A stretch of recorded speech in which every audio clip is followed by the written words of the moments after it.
This video is brought to you by John Robson Guitar Tuition. If you enjoy the content, please consider supporting the channel by enrolling on a course, purchasing some guitar lessons or a t-shirt, or you can join my Patreon. Now, on with the show. Hello chaps, welcome once again to John Robson Guitar Tuition. As always, I do hope you're well. Now then, it's Tuesday. Or at least it will be by the time you're watching this. It's currently Friday and I'm just limbering up for the live stream. But, you know what happens on a Tuesday. I sit here and blether on about my 5 favourite things in a particular category. And today we're looking at my top 5 Queen performances. So let's kick things straight off with Killer Queen. Yeah, this is probably my earliest memory of Queen. I think it was 1974. I'd have been 7 years old, and I think I saw them on Top of the Pops. It was one of those kind of, probably was Top of the Pops, I imagine, but it was certainly on TV, and it was just like nothing I'd ever heard before. You know, I've just got a little bit of a list here. Here's you know, a bit of a cross section of what was in the charts in 1974 alongside this song. You had the Wombles with "Remember You're a Womble." Anyone else remember Ray Stevens, The Streak? Indeed. Or Paper Lace, Billy, Don't Be a Hero. So that was the calibre of songs that this single was up against, and obviously it did rather well. It was completely different, as I say, to anything else I'd heard before. It was sort of equal parts old world, Noel Coward whimsy, melded with, you know, good quality pop from the 70s, because, you know, pop music can be, you know, cleverly crafted and well written, and this certainly is, and, you know, guitar driven rock, all in this wonderful kind of mixture that is just quintessentially British. You couldn't imagine an American band or any you know, kind of any band from outside the UK coming up with a single that sounded, or a song that sounded like this, and it made a big impression on me. And I think I remember badgering my parents to get me the single, you know, from the local Woolworths or wherever it was. So yeah, probably my first ever Queen memory, so that's why that one's on the list. Next. Don't Stop Me Now. Okay, yes, now, this one is, I had this on the list and off the list and on the list and off the list because there were so many others that I wanted to include, but the rules of the game are that I need to keep it down to 5. But this one's just, it's one of my favourite Queen songs. That's why it was, you know, shortlisted, and I ended up putting it on, you know, on this countdown. Starts off, as I'm sure you know, as a kind of piano ballad, and then there's a tempo change, and, you know, we're into the main meat of the song then. And this is something I've talked about before. I love when a song is complex, but you don't hear the complexity as a casual listener. You know, it's all, you know, kind of hidden beneath the surface. Anybody can write complex music that sounds complex. You know, that's you know, fairly easy to do. You know, kind of, look at us, aren't we clever? And Queen do a bit of that, as I'm sure you're aware. But, you know, this is just a perfectly crafted little song that is, you know, it's got, you know, a 5-bar structure, you know, or based on multiples of 5 bars. Most songs, you know, tend to be 4, 8, 12, 16 bars in length. It's multiples of 4.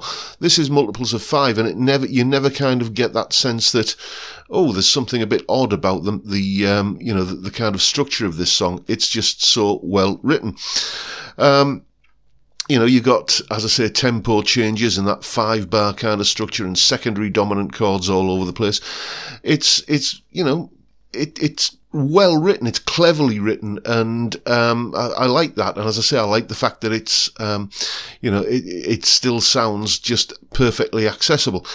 It's, apart from anything else, it is just the ultimate feel-good track. You could have had the day from hell. You know, you could have had, you know, the worst day imaginable, and, you know, you come home and you put this on the stereo, crank the volume up, and you're going to have a smile on your face by the end of the song. And that, for me, is what music is, you know, all about, or should be anyway. So that is why this one's on the list. Next. Somebody to Love. Yes, indeed. This is often compared, I've recently discovered, to Bohemian Rhapsody, which sort of shocked me a little bit because, well, I don't think they sound remotely the same. You know, I just don't think there's any sort of comparison there at all. This is this song and Bohemian Rhapsody is that song. It's not like, you know, they're trying to recreate the Bohemian Rhapsody sound, but some people obviously hear similarities that I don't. It's propelled by yet another masterful Freddie Mercury chord progression. I mean, Freddie, I've got an inkling that Freddie learned a few Beatles songs in his formative years, because you can definitely tell that Beatlesy kind of love of a chord sequence that steers the song and, you know, makes it and just propels it along, as I say. And the whole thing is in 6/8 time as well, so, you know, that does add a certain kind of drive to it and momentum. You've got, well, as I'm sure you know, because I doubt there'll be a song on this list that anybody's unfamiliar with, you've got that wonderful gospel choir type harmony thing going on. You've got Brian May's trademark singing, melodic soloing. And it is just another feel-good song for me. It's up there with, as I say, Don't Stop Me Now and Mr. Blue Sky by ELO. It's just another one of those songs that's in that sort of category. You put it on and, you know, you can lose yourself in it, and then you know, your missus or your friends or whoever, you know, say to you, well, what are you smiling at? You know, it's that, it has the power to do that. And for me, as I say, that is what music is designed for a lot of the time. It's, you know, it's a tonic for the soul, if you like. So that is why that one's on the list. Next. Bohemian Rhapsody. How could I not mention this one? You know, I was going to put it at the front of the list, but then again, you know, at the top of the list, but it would have been too obvious there. I mean, you can't leave it off. Literally nothing like this had been heard before. You know, and it was just completely unique. No other band had ever done anything like this. You know, I don't need to describe the song to you, do I? You know, I mean, if I do, you know, I mean, you know, where have you been? Mars? It's just a unique song and masterfully put together, and it all works.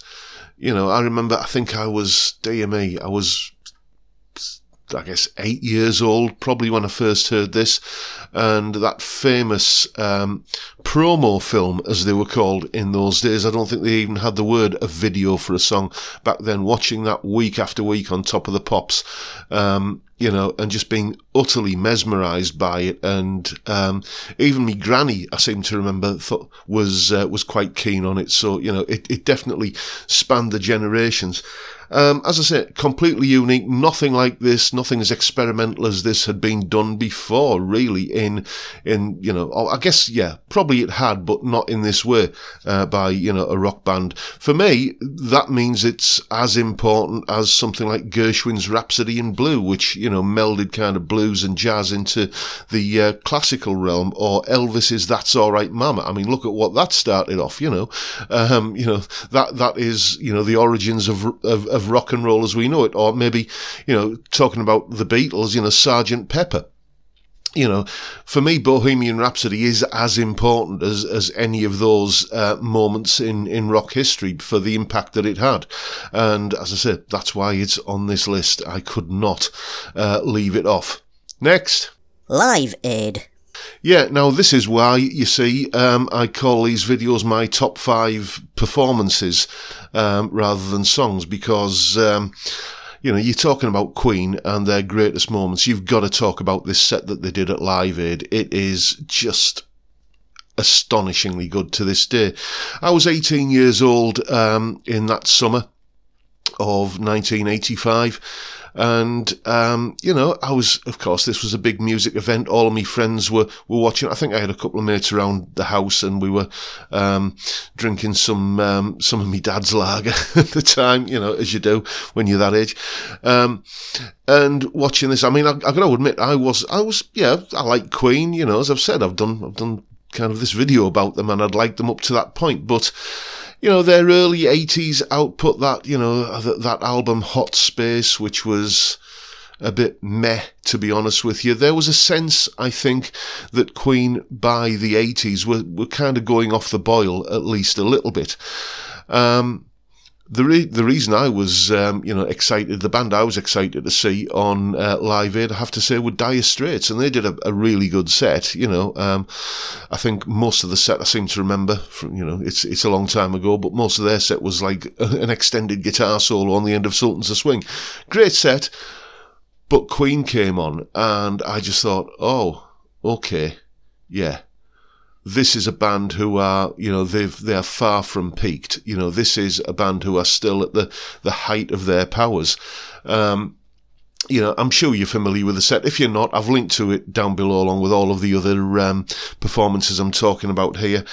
But, thinking about it, how many other bands who were on the bill back then still have that performance that they did at Live Aid talked about to this day? There aren't many. Certainly not many of the bands who were, big bands back then and, kind of big famous world dominating artists, that played at Live Aid.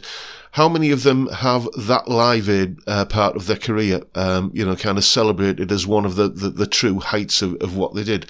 I can't think of any other band, to be honest with you. And this was just, I think, an era-defining performance. It's almost become, when you think of Live Aid, you think of the Queen set at Live Aid. It was just a fantastic performance. Freddie on fine form. Maybe a little bit rough vocally in places, but as a frontman, as a showman, as an entertainer, one thing I would say is that, I watched this entire gig from beginning to end, okay, and I watched it on a typical little 1980s colour portable TV with a tinny sound coming out of one speaker on the side of the TV, and, so I wasn't at the gig, but when Queen were on doing their performance, it felt like I was at the gig. That's when you really felt the atmosphere that was going on in Wembley Stadium at that time. So, you're talking about Queen's greatest performances. That's why this one has to be on the list.